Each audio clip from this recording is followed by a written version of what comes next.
Ar-Rahmanir-Rahim. Maliki yaumiddin. Iyyaka na'budu wa iyyaka nasta'in. Ihdinas siratal mustaqim. Siratal ladzina an'amta 'alaihim ghairil maghdubi 'alaihim waladdallin. Amin amin ya rabbal alamin. Saya mulakan kelas saya pada pagi ini. Ingin saya menerima maklum balas daripada anda semua. Bagaimana dengan suara, bagaimana dengan audio, visualnya, adakah yang jelas ataupun tidak? Okey je sir. Jelas sir. Okey, jelas. Alhamdulillah. Okay, sebab saya sebenarnya 2-3 hari ni, dalam satu minggu ni, saya punya sistem dia macam ada sedikit gangguan tau. Dia macam kadang-kadang dia punya suara, dia nak jadi slow, dia nak jadi perlahan, nak jadi kuat. So, kalau suara saya tak didengari, minta anda beri maklum balas nanti tolong cut saya lah, tolong tahan saya kalau suara saya perlahan. Okay, so untuk hari ini kita akan habiskan topik 2. Okay, kita akan habiskan topik 2 dan kita akan masuk sedikit topik yang ketiga. Okay, ready dah ke? Dah sir. Ready sir. Ready sir. Okay, good. Okay, kalau semua dah ready, saya nak share screen lah.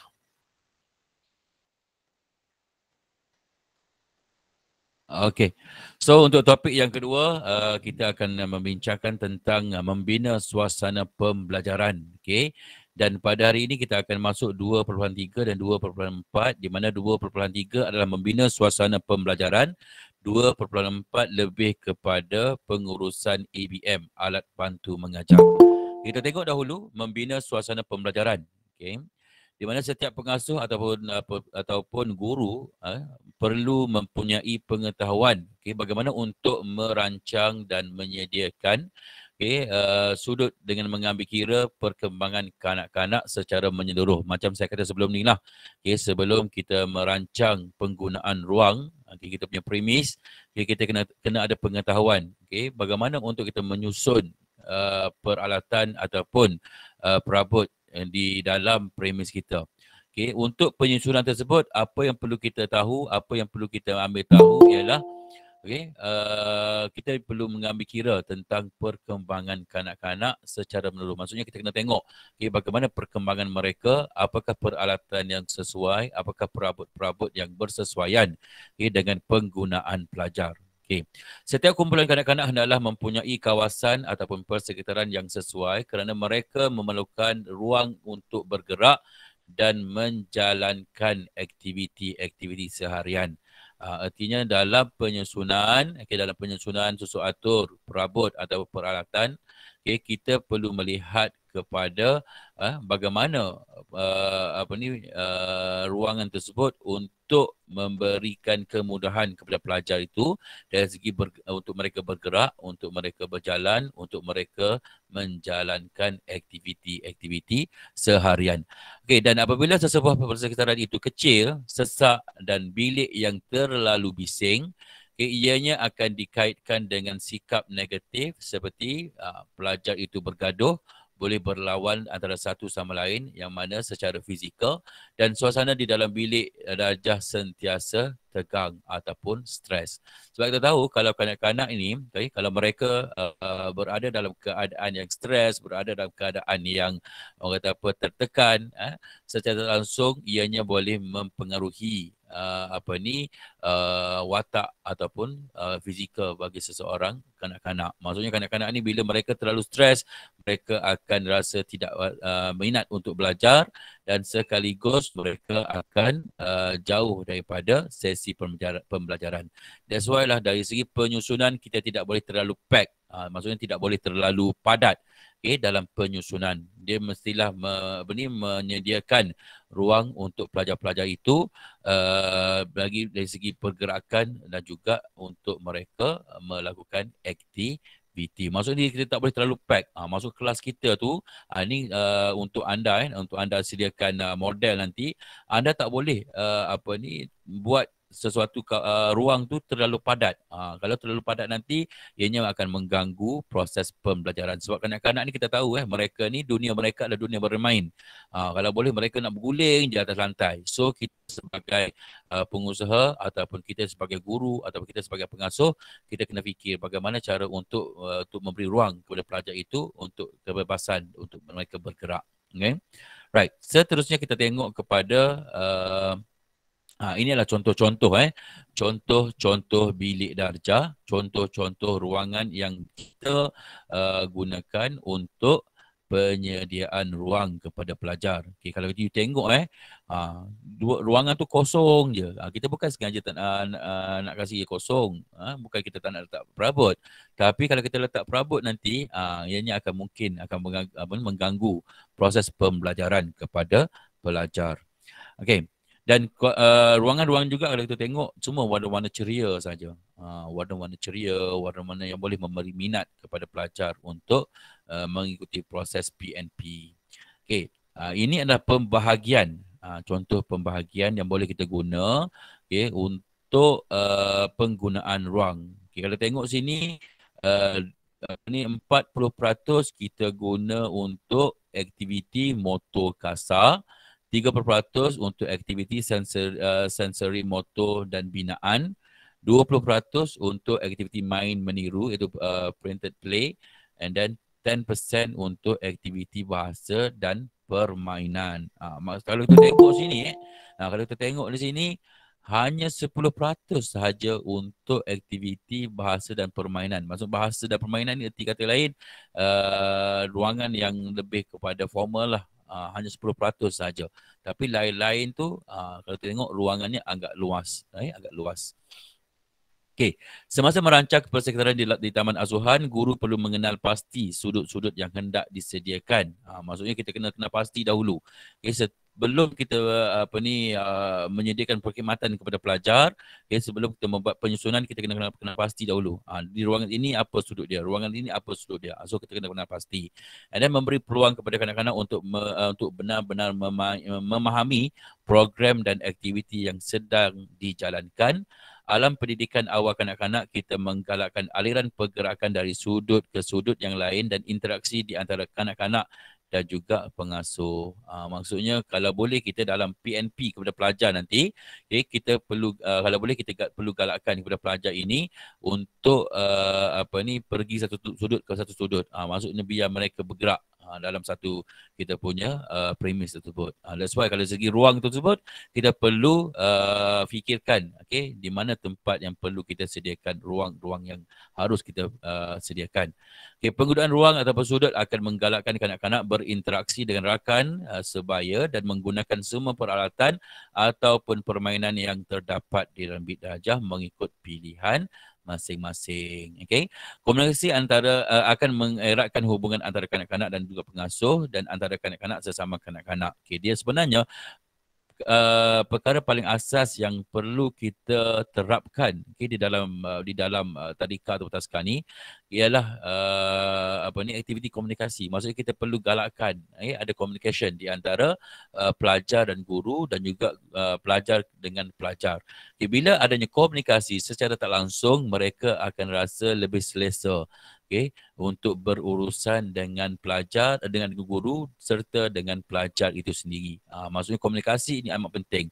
That's why lah kalau bila kita mendidik pelajar-pelajar ni peringkat bawahan ni, peringkat umur bawahan ni, kita perlu sentiasa memberi galakan kepada mereka untuk berinteraksi antara satu sama lain. Suara saya dengar ke? Sebab saya dengar suara saya kurang ni. Saya dengar suara saya macam perlahan je. Okey je sir. Dengar sir. Kuat je.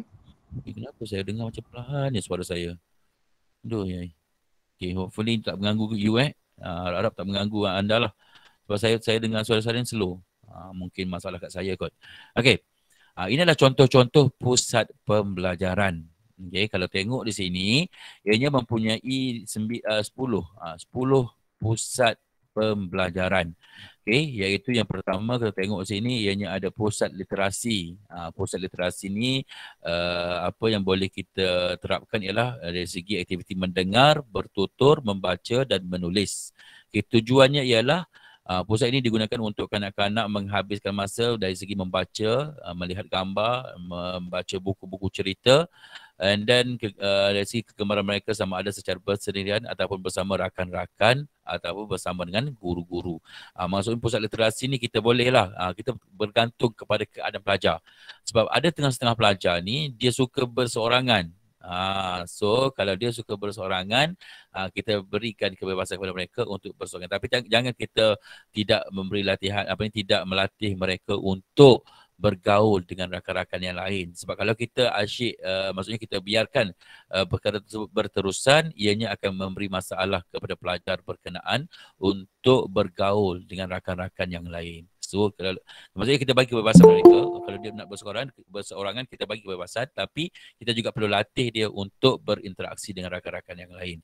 Okay, kanak-kanak seharusnya dia beri lebih banyak masa untuk membaca sendiri buku cerita, mendengar cerita dan pita rakaman ataupun menonton cerita dari televisyen. Okay, pusat literasi seharusnya menyediakan peluang untuk kanak-kanak mendapat pengalaman untuk membantu mereka membaca dengan gembira.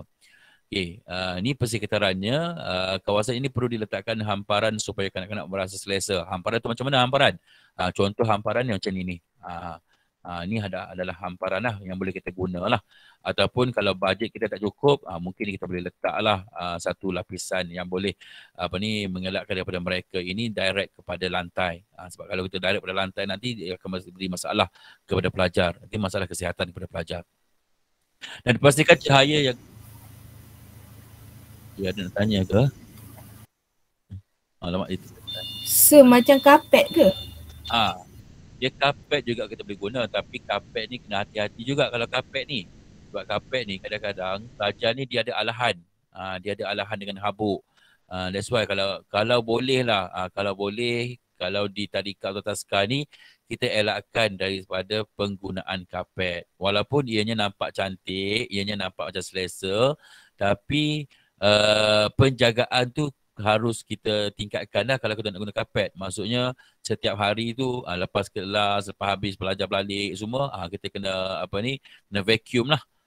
Kena vacuum. Tapi itulah, kadang-kadang kita ni kalau benda tu perlu buat hari-hari, kita nak kemas rumah pun kadang-kadang seminggu sekali pun susah kan. Ni apatah lagi kalau hari-hari.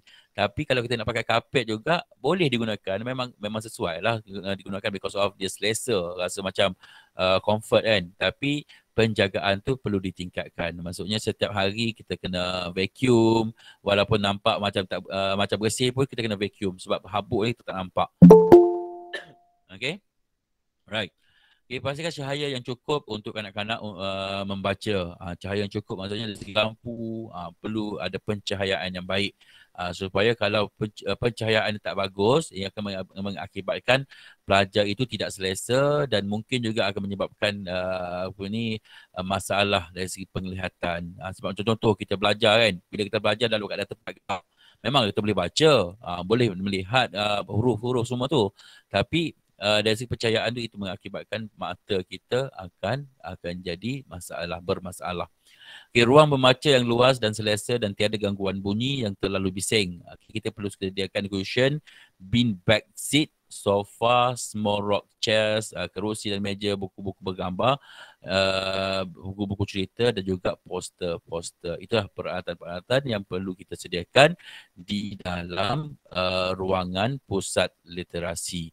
Bean bag seat ni kalau ni kalau tempat-tempat taska yang yang hebat-hebat, yang banyak duit, dia akan sediakan bean bag seat ni. Bean bag seat ni dia macam satu bantal yang besar dan dia boleh kita duduk tu dia akan ikut tubuh badan kita. Itu bean bag seat.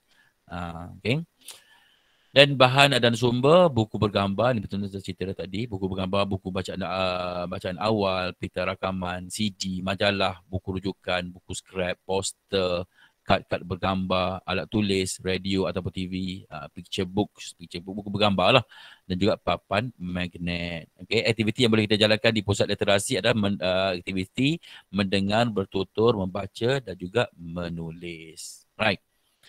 Kawasan yang kedua adalah pusat manipulasi. Okay, pusat manipulasi ini adalah pusat ataupun kita namakan sebagai pusat awal matematik. Dia lebih kepada bahan-bahan matematik lah, pengiraan. Okay, pusat manipulasi membantu kanak-kanak untuk memahami konsep awal matematik dan persepsi tekstil. Okay. Meja peralatan yang boleh kita sediakan adalah meja yang rendah dan kerusi yang bersesuaian, lantai yang menggunakan hamparan, rak-rak menyimpan barang permainan, low table and chairs, ruang lantai ataupun kapet, kayu atau seramik, rak dan tempat menyimpan barang. Okay, ingat kapet tu macam saya kata tadi lah. Kapet, kalau nak guna kapet, kita perlu sentiasa pastikan ianya dibersihkan setiap hari. Okay, alat bantu mengajar untuk membantu kanak-kanak mengenal nombor, konsep nombor, bentuk, huruf, saiz dan warna. Okay, anak patung bahan untuk menguntai bentuk haiwan, nombor dan huruf. Okay, anak patung ni dia lebih kata untuk tekstil lah. Okay, barang permainan manipulasi, big board dan lain-lain. Okay, klasifikasi, racing and latching dan menyusun objek konsep ruang, masa dan menilai, mengasing, membilang dan mengira ataupun mengukur. Ini di pusat manipulasi. Okay, pusat sains. Okay, pusat sains sebenarnya kalau nak baca pun tak apalah, saya boleh terangkan sedikit lah. Okay, pusat sains ni, okay, kalau untuk pusat sains yang ketiga adalah pusat sains, di mana pusat ini kanak-kanak memperoleh pengalaman, okay, membuat jangkaan dan membuat uji kaji dengan mengukur, membanding menggunakan deria mereka. Okay, pusat sains ini kita boleh memberi pendedahan kepada pelajar berkenaan dengan persekitaran. Sebagai contoh, kita buat penanaman pokok contoh. Ini juga boleh kita guna sebagai pusat sains. Ataupun mungkin kita boleh letak peliharaan, ikan peliharaan untuk beri pendedahan kepada mereka tentang persekitaran, alam persekitaran. Okay, bagi mereka mengetahui apa sebenarnya yang terjadi, yang berlaku di dalam alam persekitaran. Okay, kalau tengok sini kata kanak-kanak boleh membawa objek dari luar dan membuat pemerhatian seperti batu, daun, bunga, siput dan sebagainya. Okay, lantai, kerusi dan meja, papan buletin, rak dan kabinet, bekas poster, buku rujukan sains. Ini adalah peralatan yang perlu kita sediakan di ruangan pusat sains. Okay. And then aktiviti yang boleh kita lakukan di pusat sains adalah memerhati, membanding, mengukur, menguji kaji dan juga menjangka apa yang berlaku, okay, di dalam persekitaran. Kalau ada pertanyaan, bertanya jangan diam. Right. Yang keempat, pusat seni dan estetika. Okay, pusat ini memberi peluang kepada kanak-kanak untuk membuat ekspresi diri dan menyedari tentang pelbagai objek di sekeliling dari segi saiz, bentuk, warna dan tekstur. Okay, apabila kanak-kanak mencipta ataupun melukis ataupun mewarna, menconteng yang merupakan asas kepada awal bacaan dan tulisan. Okay. Alat yang boleh kita sediakan, kerusi meja, papan buletin, rak dan kabinet, paip air dan sinki, dan juga papan putih. Aktiviti yang boleh kita gunakan, kita buat di pusat seni dan estetika ialah mewarna, melukis, menekap, menggunting, konsep cetakan, cetakan maksudnya yang kita buat tu, yang you selalu guna potong ubi dan buat tekap. Itu boleh kita buat dekat pusat sains, seni sains lah. Okay, membuat pattern ataupun membuat batik. Seronok benda ni tau. Saya dulu pun kalau masa belajar dulu, kalau cikgu kata okey hari ni kita buat buat corak batang keladi ataupun batang pisang. Oh, seronok saya. Buat batik je kerjanya. Okey. Yang kelima, pusat main peranan, role play. Okay. Pusat ini membantu kanak-kanak untuk meningkatkan kemahiran bahasa dan komunikasi kanak-kanak dan juga kemahiran sosial. Okay. Kenapa kemahiran sosial? Because of bila mereka sentiasa bercakap, berkomunikasi secara langsung, mereka boleh tingkatkan kemahiran sosial mereka untuk mereka berinteraksi dengan rakan-rakan yang lain. Sebab kanak-kanak ni kalau kita buat satu aktiviti, contoh macam aktiviti lakonan, mereka seronok, mereka akan memberi perhatian. Okay. dalam aktiviti tersebut. Okay, kanak-kanak dapat meningkatkan daya imajinasi dan kreativiti mereka, peluang untuk kanak-kanak memahami apa yang dipelajari dan dari persekitaran dan diri sendiri. Ini perlu mempunyai peralatan dan barang permainan yang boleh merangsang kanak-kanak untuk mengekspresikan diri mereka. Apa contohnya? Contoh macam baju uniform, frontliner, kita boleh sediakan kat sini. Maksudnya mereka boleh menggayakan keadaan-keadaan yang mereka tahu. Okay? Apa yang kita boleh sediakan, rak dan kabinet, pentas, perabot rumah, saiz kanak-kanak lah. Playhouse, peralatan dari segi kedai runcit, garaj, hospital, kapal angkasa ataupun kapal terbang dan lain-lain. Playhouse maksudnya dia punya model permainan tersebut. Contoh kedai runcit, dia ada model dia. So secara langsung dia boleh mengimajinasikan diri dia ni sebagai penjual, jurujual untuk sebagainya lah. Okay, antara aktiviti yang boleh kita laksanakan ialah main peranan iaitu masak-masak, peralatan bayi, alat mekanik perabot, main jual beli, membeli belah, pasar malam, pasar raya dan sebagainya. Okay. Right. Yang keenam, pusat memasak, chef corner. Okay. Yang ni kalau kita nak sediakan boleh sediakan, kalau tak sediakan pun tak ada masalah. Sebab apa? Sebab di pusat contoh bukan yang ni, pusat main peranan ni tak semestinya kita sediakan keseluruhan.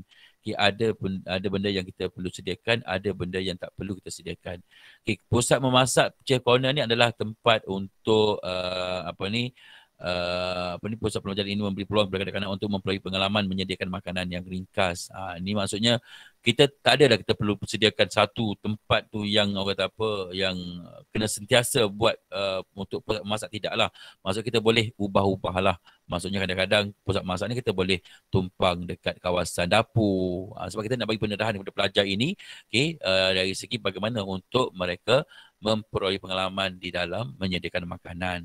Tapi ada juga kadang-kadang setengah tadika ni dia memberi pendedahan untuk chef corner ni, dia bawa pelajar tersebut keluar. Dia pergi dekat pizza ataupun dia pergi kedai roti. So daripada situ juga boleh memberi pengalaman kepada pelajar.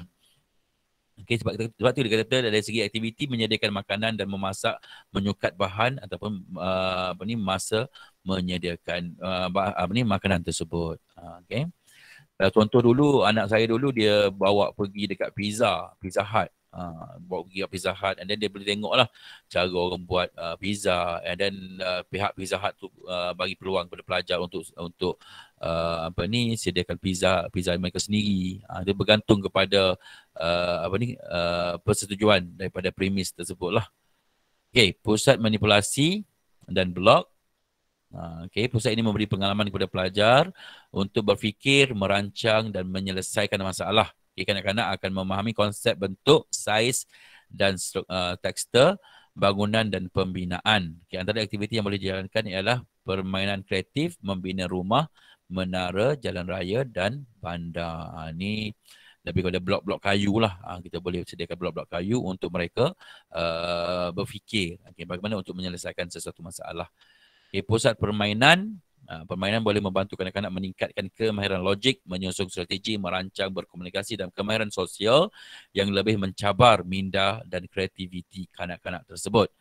Okay, peralatan yang boleh kita sediakan adalah meja game ataupun kerusi serta rak dan juga kabinet.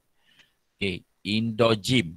Okay, yang ke-9 indoor gym. Indoor gym ni saya kata indoor gym ni tak semestinya kita perlu sediakan. Okay, contoh yang saya kata, kalau premis kita tu ada landed premis, maksudnya yang ada ruangan halaman dekat luar, so kita tak perlulah sediakan indoor gym. Cukuplah kita hanya menyediakan peralatan tersebut di kawasan kawasan lapang lah, di luar daripada premis kita. Tapi kalau misalnya kata premis tersebut tidak ada ruangan tanah lapang, so perlulah kita sediakan indoor gym. Kita either one lah, indoor gym ataupun outside gym.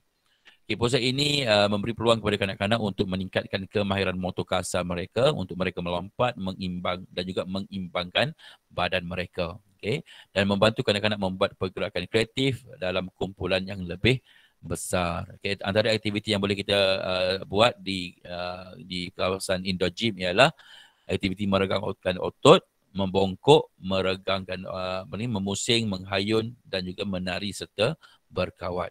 Okay, dan yang terakhir, yang ke-10 adalah pusat muzik. Okay, pusat muzik ini adalah di mana kanak-kanak akan mendapat pengalaman menggunakan pelbagai jenis alat-alatan muzik dan juga boleh menyanyi serta menari. Kanak-kanak akan dapat menari mengikut irama lagu, mengikut aktiviti masing-masing. Antara aktiviti kita boleh buat ialah singing the dance, creative movement, playing musical instrumental, and then compose song and music.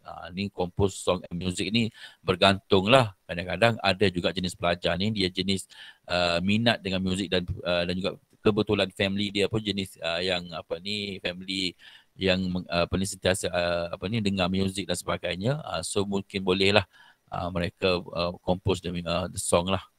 Tapi kalau yang biasa-biasa jarang sangat lah. Tapi kalau misalnya kata keluarga dia ni daripada artis, mungkin boleh lah.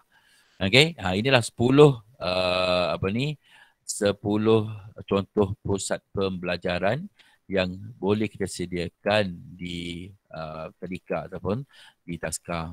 Ni contoh pelan lantai. Ni contoh pelan lantai yang korang akan buat nantilah ni. Kan? Tapi yang ni contoh je, korang buat lagi cantik. Right? Okay. Kita masuk kepada 2.4. Okay, 2.4 alat bantu mengajar, ABM. Okay, apakah definisi ABM? Okay. Alat bantu mengajar ini merupakan alat yang dapat membantu seseorang guru dalam proses pengajaran. Okay, saya tanya anda, ABM ni dia ada berapa jenis? Ada berapa jenis ABM? Cuba seorang bagi tahu kat saya. 5. Okay, apa 5? Cuba bagi tahu. Apa 5 tu?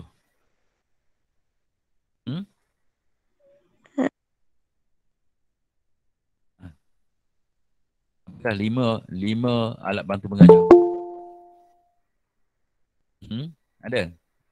Jawapan? Ada? Suara saya tak dengar lagi. Alamak. Suara saya tak dengar. Dengar. Tengah berfikir apa ABM 5 tu. Tengah berfikir Lama betul memikirnya. Ya, memang lama. Kenapa lama? Masa sem 1 tu Sel-sel otak tak bersambung Lupa minum susu lah. Tak sambung kau tu.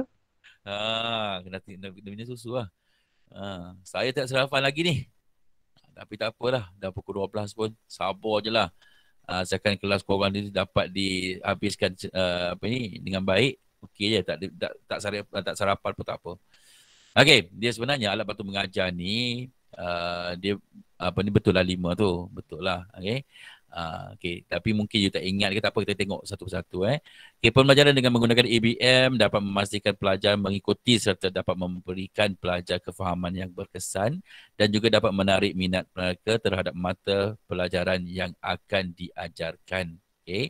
Bahan-bahan yang menggunakan media elektronik. Ni. Dia sebenarnya dia ada bahan-bahan menggunakan media elektronik, dia ada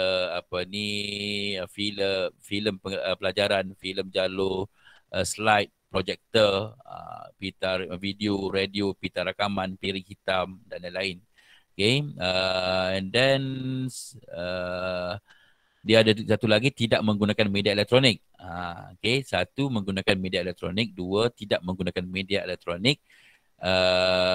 Artinya yang you kata 5 tadi tu, itu saya kata 5 tu apa? Sebenarnya ada 2 jenis saja. 1 bahan menggunakan media elektronik, 1 bahan tidak menggunakan media elektronik. Mana datangnya 5 tu? Siapa jawab 5 tadi? Saya terfikir je saya tak tahu. Ada juga macam tu. Tapi yang saya ingat tu, dan kepala saya terfikir projektor. Terfikir 5. Projektor terfikir. Okay. Projektor tu dia berada di dalam jenis media elektronik.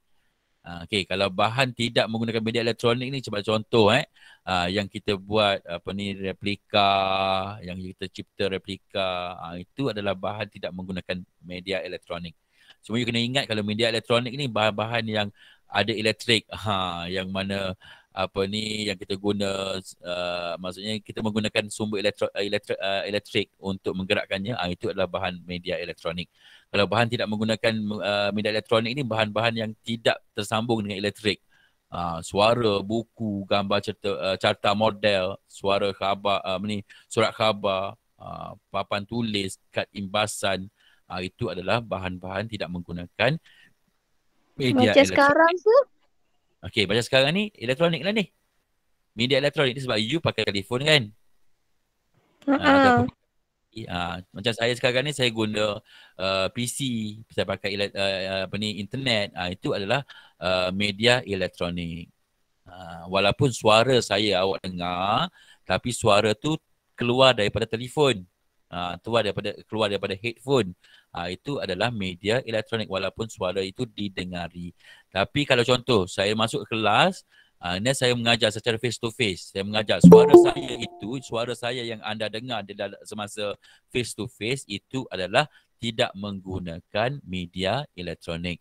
Tapi dia sebenarnya media elektronik dan tidak menggunakan media elektronik ni dia boleh digabungkan. Maksudnya digabungkan macam mana? Contoh saya masuk kelas, saya guna projektor. Suara you dengar secara jelas tanpa ada sebarang alat elektronik. So suara saya itu adalah tidak menggunakan media elektronik. Tapi yang saya pancarkan dekat projektor itu adalah media menggunakan media elektronik. Maksud kita boleh blend lah. Kita boleh sekalikan. Okay, tapi kalau untuk proses sekarang ni, kita belajar secara atas talian ni, ini adalah menggunakan media elektronik. Walaupun suara itu didengari, tapi didengari daripada alat. Didengari daripada alat. Okay. Bahan-bahan yang bercorak pengalaman, lakonan, pantomin. So maksudnya dari segi bahan ABM ni, yang dua atas tu, yang itu biasa kita guna. Tapi yang kat bawah tu, bahan yang ketiga tu, bahan ketiga ni hanya ada dekat kanak-kanak saja. Maksudnya kita menunjuk contoh, bercorak pengalaman, bercerita pengalaman, lakonan, itu adalah bahan-bahan yang bercorak pengalaman. So nanti ada 3 lah, bukan 5, ada 3. Okay, ada 3 contoh. Okay. Kriteria pemilihan dan penyediaan alat bantu mengajar. Okay. ABM haruslah bersesuaian dengan aktiviti pengajaran dan pembelajaran. Contoh sekarang ni. Contoh sekarang ni sesuai tak saya guna kaedah macam ni, kaedah online ni, kaedah menggunakan Google Meet dan sebagainya. Sesuai lah. Sebab apa? Dengan keadaan sekarang ni you belajar kat rumah. So sesuai lah saya guna kaedah Google Meet untuk proses PNP. Okay, sama juga dalam tadika nanti. Dalam tadika nanti pun you kena carilah. You kena pastikan ABM yang you guna tu ianya bersesuaian dengan aktiviti pengajaran dan pembelajaran. Maksudnya you kena tengok keadaan pelajar. Kalau pelajar macam boring je itu kan. Biasa hari Khamis lah. Hari Khamis tu pelajar boring kan. So you kena carilah bagaimana cara untuk pastikan pelajar tersebut tidak bosan dalam PNP. Okay. Isi kandungan haruslah tepat dan berkait rapat dengan topik yang hendak diajarkan. Okay, maksud kita tak boleh maksudnya dari segi pengajar PNP yang kita nak buat tu perlulah ianya ABM itu bersesuaian dengan topik dan ianya berkait rapat dengan topik yang kita nak ajar. Jangan kita guna peralatan yang tidak bersesuaian. Bila kita guna peralatan yang tidak bersesuaian ataupun ABM yang tidak bersesuaian, ini akan mengakibatkan pelajar tersebut bosan. Okay? ABM haruslah mengandungi idea-idea dan reka bentuk yang asli dan tersendiri. Okay? ABM boleh membantu guru dalam aktiviti pengajaran ataupun boleh juga digunakan oleh murid-murid dalam aktiviti pembelajaran mereka.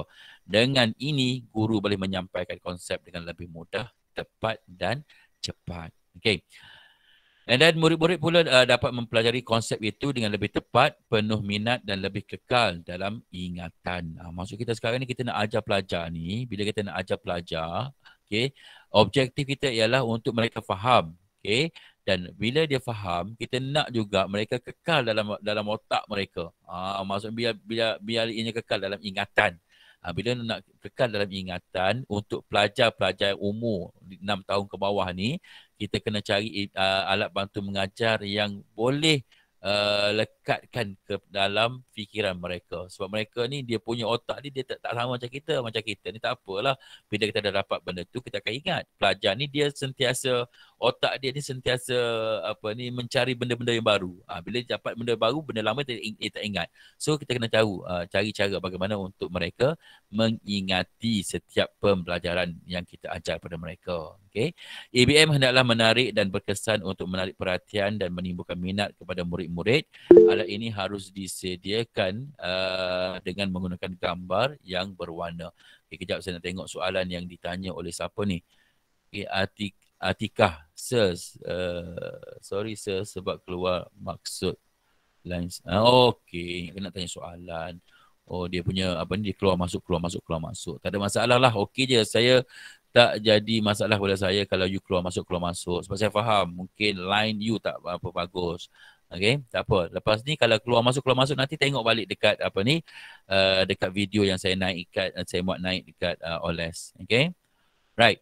So, ada apa-apa yang nak ditanya untuk chapter 2? Ada apa-apa yang nak ditanya untuk topik 2 kelas? Sir, macam ABM tu tak kisah ke apa-apa je? Tak kisah apa-apa je macam mana tu? Apa maksud awak, Ain? Macam contoh kalau kata mainan pun boleh jadi ABM ke? Boleh. Tak ada masalah. Janji benda tu dapat manfaat untuk budak-budak lah. Dia sebenarnya alat bantu mengajar. Maksudnya bantu. Maksud bantu tu maksudnya dia bantu kita untuk mengajar pada pelajar. So kalau misalnya kata permainan tu, alat permainan tu boleh membantu kita untuk mengajar pada kanak-kanak untuk mereka faham, tak ada masalah, boleh kita guna. Cumanya dia alat bantu mengajar ni macam saya kata tadi lah, dia ada 3 dia kan. Elektronik, bukan elektronik dan juga pengalaman. So kita nak guna cara mana? Maksudnya kita nak guna bahan mana? Itu tak kisah. Asalkan ianya membantu kita untuk deliver something ataupun kita nak sampaikan kepada pelajar itu dari segi aktiviti pembelajaran. Kalau alat permainan boleh membantu, boleh je kita guna. Dia tak semestinya nak cari benda-benda yang hebat-hebat. Contoh nak kena ambil projektor, nak kena ada alat-alat yang canggih-canggih. Tak perlu. Asalkan ianya membantu, okey je. Alat permainan pun boleh juga kita jadikan sebagai alat bantu mengajar. Okay, Nurain? Okey, sir. Terima kasih. Okay, orang lain macam mana? Nak tanya soalan lagi? Tanya je, tak masalah. Sebab lepas ni bagi kita masuk topik yang ketiga. Ada soalan? Kelas? Sir, Ya. saya nak tanya tentang tugasan 2 yang pelan lantai tu. Maknanya kan saya suruh buat pelan lantai. Lepas tu tunjuklah objek-objek yang ada dalam bahagian ruang-ruang masing-masing tu kan. Okey, betul. Macam nak kena dah saya suruh kreatif. Lepas tu nak kena berwarna kan dia bagi nampak bentuk macam tu ke? Nak kena berwarna ke? Okey, dia sebenarnya pelan lantai ni, pelan lantai yang you reka dekat, maksudnya you lukis. Ni ceritanya yang you lukis ke? Tak. Bukan yang lukis, yang model tu. Ada replika lah. Yes. Okey, replika ni dia ibarat you nak tunjuk keadaan sebenar. So kalau benda tu sepatutnya berwarna, you buatlah warna. Tapi janganlah you buat terlalu rigid. Contohlah terlalu rigid ni, contoh lantai tu warna dia you buat petak-petak. Tak perlulah you buat rigid sangat.